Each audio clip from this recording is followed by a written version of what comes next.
Rev up your engines!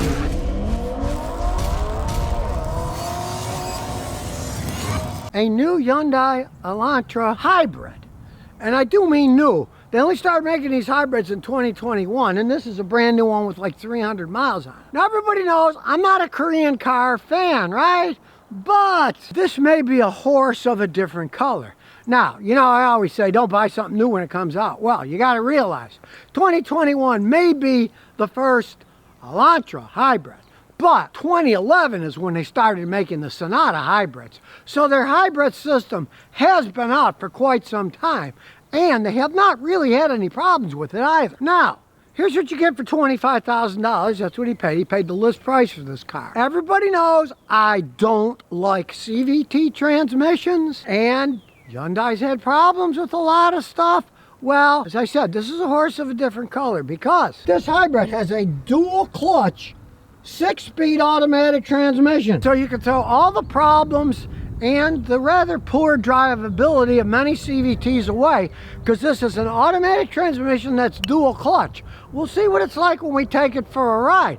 But theoretically, it's a very good idea. They built these things right. You're not having that CVT lag where you feel like you're pushing a lawnmower, you're in a little outboard motor with 5 horsepower, it just goes and you barely move.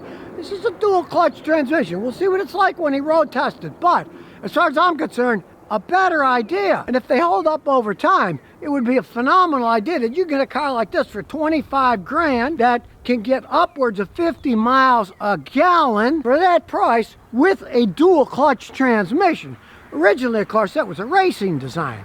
It's for speed and really smooth, quick shifting. And even though it's only 25 grand, you get a spare tire. Now, I've seen $70,000 cars that no longer come with spare tires. This is a car for people to drive. In the real world, you get a flat tire, it has a spare tire in it. When you combine the hybrid with the gasoline 1.6 liter engine, you get 139 horsepower, but it has 195 pound-feet of torque for pulling and acceleration. And the thing that I like about it is, what don't you see on this thing? Hard to tell because everything's covered with plastic, but if you look around, you will not see a turbocharger. Unlike most of the smaller vehicles these days, they opted for a non-turbo. Now, they could have got a lot more horsepower with the turbo, but this car, not having a turbo, is going to have so much longer lifespan than a turbocharged car that you'd probably be happy that it is not turbocharged.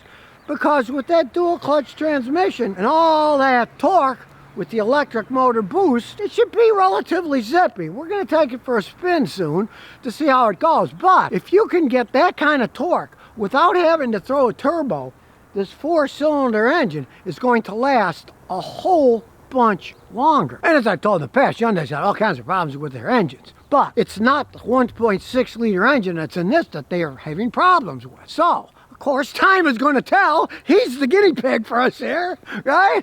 But I mean, 25 grand for that price, that kind of gas mileage, we'll see how it rides. It could prove to be kind of groundbreaking for Hyundai. You could sell them at that price, to get that kind of gas mileage with that kind of torque.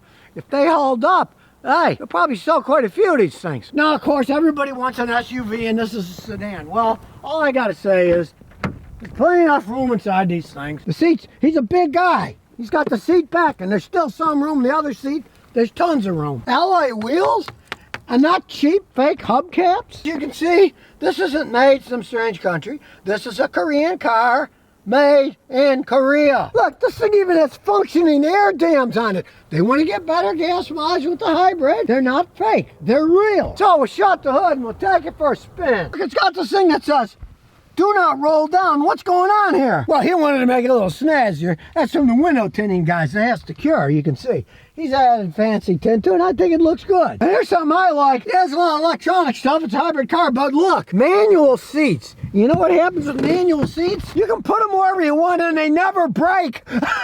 There's no motor to break. That's my kind of seat. Hey, 25 grand. You got heated seats. Hey, can you complain? No. So let's start it up.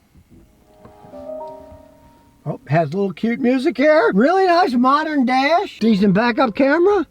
And of course, there's the sound. We're backing up, and it's warning people with a happy music and a ding. Now, here we go. You can see we're in EV power. The engine isn't turned on yet. It's humming. Took them a while to get used to that, right? Now the engine's on. And we'll take it for its little paces here. The ride's not bad for a short wheelbase car. But, of course, when you take your foot off the gas, the car starts humming again because it's regenerating electricity and working on electric power. And that's law. They got to make some kind of noise. Otherwise, you might sneak up on children and squash them. Now, of course, you can play around all you want, but we're going to put it in sports mode for our little drag strip test. We're doing that. We'll see how this dual clutch transmission does. I can tell driving it already, though, it's not like a CVT transmission at all. I don't feel like it's just revving up and not going anywhere because it's actually shifting gears. If you get the regular Elantra, yeah, you're going to get a CVT transmission. You got no choice. But on these hybrids, I thought it was a pretty good idea, them coming out with dual clutch transmissions in them. And unlike the CVTs with fake shifting, this has real shifting. So, there's nobody behind us now. We'll get to our little drag strip, and we'll see what this baby can do with its torque and low horsepower. And you can feel it shift the gears. Nothing outrageous, but really smooth gear shifting, and not that CVT where the engine just goes and it slowly catches up to the engine. Now, as you can see, we're going 45, we're floored, downshifts, way it goes. Now we're going 60. Hey, this is definitely not a CVT transmission. And it's got the save yourself. Here we go, watch, it's gonna beep at us. I didn't use my turn signal, but it isn't self-driving, you gotta turn it yourself. Though if you remember, in that Toyota Venza, it did steer towards the middle until we got a little further down here where it was going to run into the tree and I had to take over. Check it out, look, I'm driving like a maniac and it's still getting 51 miles a gallon. Now he's a big guy, he makes me look small, and guess what? He likes it because there's lots of room. Well, let me tell you, look at my legs, they're not even near the steering wheel. I do have to say, there's a lot of room in this car. This isn't like a tiny little Hyundai. This is a pretty well thought out vehicle, I gotta admit. Now he got an add-on, Mission Darkness, so if he puts his key fob in here, it doesn't recognize it. So people can't find it. And you don't have to worry about people with readers stealing your information. Not a bad idea if you're worried. Hey, check out one of these. You got dual climate controls in a $25,000 car. And of course, all the hybrid information. And it's all wireless, Android, Apple. Hey, I gotta say, this $25,000 car is looking better and better. And speaking of looking good, it's a pretty good looking car. That's one of the reasons he bought it. He had to wait a year to get this color and this model. Pretty sharp looking $25,000 car. Look at it.